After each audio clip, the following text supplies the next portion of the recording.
Kovai light house பகுதியில் இந்து அன்னையர் முன்னணி சார்பில் நடைபெற்ற ஆடி மாத மஞ்சள் நீர் அபிஷேக விழாவில் இந்து முன்னணி மாநில தலைவர் காடேஸ்வரா சுப்பிரமணியம் கலந்து கொண்டார்.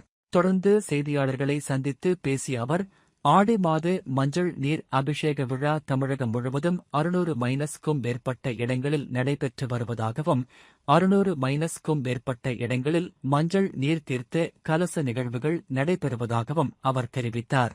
ரம்ஜான் பண்டிகைக்கு அரசு சார்பில் அரிசி வழங்கப்படுவது போன்று அம்மன் கோவில்களில் கூழ் ஊற்றுவதற்கும் அரசு உதவ வேண்டும் என தொடர்ந்து கோரிக்கை விடுத்து வருவதாகவும் தமிழக அரசு இதனை பரிசீலிக்க வேண்டும் என்றும் கூறினார்.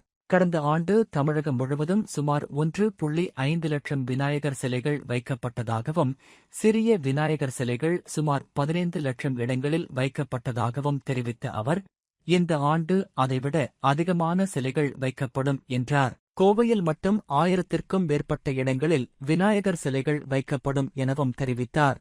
தமிழர் பண்பாடும் சனாதன தர்மமும் இந்து மதமும் ஒன்றோடு ஒன்று தொடர்புடையவை எனக் குறிப்பிட்ட அவர், இந்த ஆண்டு கோபால் ஜியின் 100வது ஆண்டு விழா நடைபெற உள்ளதாகவும் தெரிவித்தார். அனைத்து மதத்தினருக்கும் ஒரே மாதிரியான ஆட்சி வழங்கப்படும் என தமிழக அரசு பதவியேற்கும்போது தெரிவித்திருந்ததாகவும், அது நடைமுறையில் எவ்வாறு இருக்கும் என்பதை வரும் காலம்தான் பதில் சொல்லும் என்றும் அவர் கூறினார். தமிழக அரசு இந்து மதத்திற்கு நேரடியாக இடையூறு செய்யவில்லை என்றாலும் கிறிஸ்தவ மதத்திற்கு ஆதரவாக செயல்படுவது போன்ற தோற்றம் இருப்பதாக அவர் விமர்சித்தார். அமைச்சர்கள் மற்றும் துணை முதல்வர் தங்களது கிறிஸ்தவ அடையாளத்தை பெருமையாக வெளிப்படுத்துவதாகவும் சபாநாயகர் பைபிள் படிப்பதாகவும் அவர் கூறினார். அதே நேரத்தில் போராட்டங்கள் உள்ளிட்ட ஜனநாயக நடவடிக்கைகளுக்கு அரசு உரிய முறையில் அனுமதி அளித்து வருவதை பாராட்டுவதாகவும் தெரிவித்தார். கோவில்களில் செல்போன் பயன்படுத்துவதற்கு கட்டுப்பாடுகள் விதிப்பது வரவேற்கத்தக்கது என்றும், கோவில்களுக்கு வரும் பெண்கள் மற்றும் ஆண்கள் தேவையில்லாமல் செல்போன்களில் புகைப்படம் எடுப்பதை தவிர்க்க வேண்டும் என்றும் அவர் கூறினார். இந்து அன்னையர் முன்னணி ஆடி மாதம் மஞ்சள் நீர் அபிஷேகமானது தமிழ்நாடு முழுவதும் 600க்கும் மேற்பட்ட இடங்கள்ல இந்த மாதிரி ஒவ்வொரு வெள்ளிக்கிழமையும் செவ்வாய்க்கிழமையும் நடைபெற்று கொண்டிருக்கின்றது. அதனுடைய தொடர்ச்சியாக இன்று கோயம்புத்தூர்ல கிட்டத்தட்ட 600க்கும் மேற்பட்டவர்கள் முளைப்பாரி, மாவிளக்கு, மஞ்சள் நீர் தீர்த்த கலசம், இப்படி கலை நிகழ்ச்சியோட இந்த நிகழ்ச்சியானது இங்கே நடந்து கொண்டிருக்கின்றது. இது அரசாங்கமானது ரம்ஜானுக்கு அரிசி கொடுக்குறாங்க. இந்த நம்ம தொடர்ந்து வற்புறுத்துறோம். ஆடி மாதம் அம்மனுக்கு கூழ் ஊத்துறதுக்காக அரிசி கொடுக்கணும்னு தொடர்ந்து சொல்லிட்டு இருக்கோம். இப்போ புது அரசாங்கம் வந்திருக்குது, இதை பரிசீலனை செய்யணும் அப்படின்னு இந்த அரசாங்கத்துக்கு ஒரு இந்து அன்னையர் முன்சாரில் ஒரு கோரிக்கை வச்சுக்கிறோம். இந்த ஆண்டானது விநாயகர் சதுர்த்தி போன ஆண்டு 1.5 லட்சம் இடங்கள்ல விநாயகர் வச்சிருந்தாங்க. இந்த ஆண்டு அதை விட அதிகம் ஆகும்னு நினைக்கிறோம். சின்ன சின்ன பிள்ளையார்கள்லாம் கிட்டத்தட்ட 15 லட்சம் இடங்கள்ல போன தடவை வச்சிருந்தாங்க.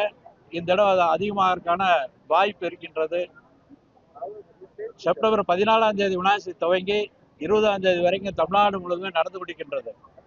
இந்த ஆண்டினுடைய தலைப்பு தமிழர் பண்பாடும் சனாதன இந்து மதமும் ஒன்றே அப்படிங்கிற தலைப்புல விநாயகர் சதுர்த்தியில் பல்வேறு நிகழ்ச்சிகள் நடக்கின்றது. இந்த ஆண்டு கோபால்ஜியினுடைய 100வது ஆண்டு. அதனால் அந்த விநாயகர் சதுர்த்தியில் ஒரு நாள் கோபால்ஜியினுடைய விழா சிறப்பாக கொண்டாடுவாங்க. ஏன்னா அவர் எல்லாத்தையும் அரவணைச்சு அந்த விநாயகர் சதுர்த்தி கொண்டாடணும். பெண்கள், ஆண்கள், ஜாதி வேறுபாடு இல்லாமல் இந்த நிகழ்ச்சி நடத்திட்டு இருக்காங்க. அதனுடைய அடிப்படையில் ஒரு நாள் அந்த கோபால்ஜியினுடைய விழா அது இருக்கும் அப்படின்னு நீங்க தான் கேட்கணும். கடந்த ஆண்டு விநாயகர் சதுர்த்திக்கு கடுமையான சட்ட நெறிமுறைகள்லாம் போட்டாங்க. இந்த அரசு இந்த அரசு என்ன, அவர் பதவியேற்கும் போதே நாங்க எல்லா மதத்துக்கும் ஒரே மாதிரி தான் இருப்போம் அப்படி சொல்லியிருக்காங்க. அதனால பெரிய இடைஞ்சல் பண்ண மாட்டாங்க அப்படிதான் நாம நினைக்கிறோம். வர்ற காலம்தான் நமக்கு அதுக்கு பதில் சொல்லும். இது வரைக்கும் இந்து மதத்துக்குன்னு தனியா இடைஞ்சல் பண்ணல. ஆனா அதே நேரத்துல தன்னை கிறிஸ்தவரா காமிச்சதுல தெளிவா இருக்காங்க. நம்ம அமைச்சரும் கூட, நிதி அமைச்சரும் கூட நான் கிறிஸ்தவருங்க பெருமைப்படுங்கிற மாதிரி அந்த சட்டசபையிலேயே பேசியிருக்காரு. ஏற்கனவே இன்னைக்கு எதிர்க்கட்சி தலைவராக அன்னைக்கு துணை முதல்வராக இருந்தவரும் நான் கிறிஸ்தவனா இருக்கல பெருமைப்படுறேன்னு சொல்லியிருக்காரு. இன்னைக்கு இருக்கக்கூடிய சபாநாயகரும் பைபிள் வசனம் படிக்கிறாரு. போன சபாநாயகர் நான் கிறிஸ்தவனா இருப்பதில் அப்படி அந்த மாநாட்டில் போய் பேசியிருக்காரு. தொடர்ந்து அந்த கிறிஸ்தவ மதத்துக்கான இந்த அரசாங்கமானது அதிகமாக செயல்பட்டு இருக்குது. அதே நேரத்தில் இந்து மதத்துக்கு எந்த அளவுக்கு போறாங்கன்னு வர்ற காலம் தான் பதில் சொல்லும். இது வரைக்கும் நம்ம கேட்கப்பட்ட அனுமதி முறையா கிடைக்குதா சார்? இதுவரைக்கும் போன ஆர்ப்பாட்டம் எல்லாம் ரொம்ப சிறப்பாக நடந்திருக்குது. எந்த விதமான இடைஞ்சல் இல்லாமல் நடந்திருக்கு. அந்த வகையில் இந்த அரசாங்கத்தை நம்ம பாராட்டுறோம். 15 லட்சம் விநாயகர் வைக்கிறாங்க. தமிழகம் முடிச்சுதானே இது? தமிழ்நாடு முழுவதுமே வீடுகளை வைக்கிறாங்க. வீடுகள் போன தடவை 15 லட்சம் சின்ன சின்ன அரை அடி ஒரு அடி அப்படி வீடுகளை வச்சு 2 நாள் 3 நாள் வச்சு அவங்க கொண்டு வந்து அந்த பெரிய விநாயகர் இடத்துல வைப்பாங்க. அதை கரைக்கிறதுக்காக விசேஷத்துக்கு எடுத்து போவாங்க. பொது இடங்கள்ல கோயம்புத்தூரை பொறுத்த வரைக்கும் எத்தனை போய்க்காங்க? இங்க வந்து ஒரு 1000 இடங்கள் வைப்பாங்க. 1000 இடங்கள். இந்த வருஷம் அதிகம் ஆகும்னு சொன்னீங்க. அதிகமாக அது இனிமேல் தான் இப்பதான் கொடுத்துட்டு இருக்காங்க. கோயில்கள்ல மொபைல் போன் எடுத்துட்டு போக தடை வச்சுக்கலாம். கோயில்கள்ல மொபைல் எடுத்துட்டு போறதுக்கு தடை சொல்லியிருக்காங்க. இதுக்கு முன்னாடி இன்னும் பலவையில் பாராட்ட வேண்டிய விஷயம் தான். ஏன்னா நிறைய அங்கே போய் தேவையில்லாத போட்டோக்கெல்லாம் எடுத்துட்டு இருக்காங்க. பெண்கள் ஆண்கள் எல்லாம் சேர்ந்து போறாங்க. அதனால அதை நம்ம வரவேற்கிறது தான். ஆனா கோயில்கள் நடக்கிற முறைகேடுகளை வந்து எங்களால செல்போன் எடுக்க முடியல, சில பேர் வந்து முறைகேடுகள் ஈடுபடுறாங்கன்னா பக்தர்கள் சொல்றாங்க. பக்தர்கள் கேட்கணும். அது சில நேரத்தில் நல்லதா இருந்தா கூட சில நேரத்தில் பெரிய இடைஞ்சலா இருக்கு. அதனால அதை தவிர்க்கிறது நல்லதுதான். கோயில் நிலங்கள் ஆக்கிரமிக்கப்பட்டு இப்போ தவறான முறையில் வந்து விற்பனைக்கு செய்யப்படுது. 2 உதாரணத்துக்கு பழனியில் நடந்திருக்கு, இன்னொன்று நடந்திருக்கு. தமிழ்நாடு முழுவதுமே இந்த மாதிரி கோயிலினுடைய ஆக்கிரமிப்பு நிறைய இருக்குது. நம்ம தொடர்ந்து சொல்லிட்டு இருக்கோம். நிறைய கோயில் இடங்கள்ல கிறிஸ்தவ கல்லூரி இருக்குது, சர்ச் இருக்குது, மசூதி இருக்குது.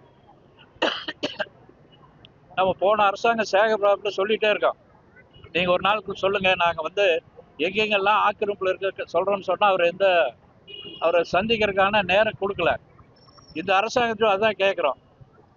அதனால எங்கெங்கெல்லாம் ஆக்கிரமிப்பு இருக்குது அப்படின்னு சொல்றோம். ஆனா ஓரளவுக்கு நடவடிக்கை எடுக்காங்க. பழனியில 2 இடங்கள்ல அந்த மாதிரி பிரச்சனை இருக்குது. உடனடியாக அந்த அமைச்சர் அதை கண்டிச்சிருக்காங்க, நடவடிக்கை எடுக்குன்னு சொல்லியிருக்காங்க. அந்த வகையில் இந்த அறநிலையத்துறை அமைச்சரை நம்ம பாராட்ட வேண்டிய விஷயம்தான் இருக்குது. ஆனால் இன்னும் நிறைய நடவடிக்கை இருக்கும். நிறைய இடங்கள்ல கோயிலோட ஆக்கிரமிப்புல இருக்குது. இன்னும் அவங்க பார்க்கணும் அப்படிங்கிறது நம்முடைய நோக்கம். ரம்ஜானுக்கும் கிறிஸ்துமஸுக்கும் வாழ்த்து சொல்றாங்க. இந்த அரசாங்கமானது விநாயகர் சதுர்த்திக்கு வாழ்த்து சொல்லணும் அப்படின்னு உங்களுடைய இந்த பத்திரிகையாளருடைய வாயிலாக முதலமைச்சருக்கு ஒரு வேண்டுகோள் வைக்கிறோம்.